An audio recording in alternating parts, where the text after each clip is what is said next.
حضور نے فرمایا ہے جو سورت واقعہ پڑھے اسے فاقہ نہیں آتا. کہنے لگے چاند تو اپنی جگہ چھوڑ سکتا ہے، سورج گر سکتا ہے، تارے ٹوٹ سکتے ہیں، پر مدینے والے رسول کی بات غلط نہیں ہو سکتی. حضور نے فرمایا فاقہ نہیں آئے گا تو انشاءاللہ کبھی بھی نہیں آئے گا. کرنے کا کام یہ ہے کہ ہم اپنے معاملات، اپنی عبادات، اپنی دعائیں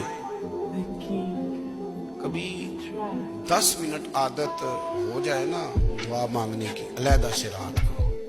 حضور نے فرمایا جو فرض نماز کے بعد دعا مانگے اللہ اس کی قبول کر لیتا ہے. نبی پاک صلی اللہ تعالی علیہ وسلم نے فرمایا اللہ مسافر کی دعا قبول فرماتا ہے. حضور نے فرمایا اللہ مظلوم کی دعا قبول فرماتا ہے. حضور نے فرمایا بیمار سے دعا کراؤ اللہ اس کی دعا قبول فرماتا ہے.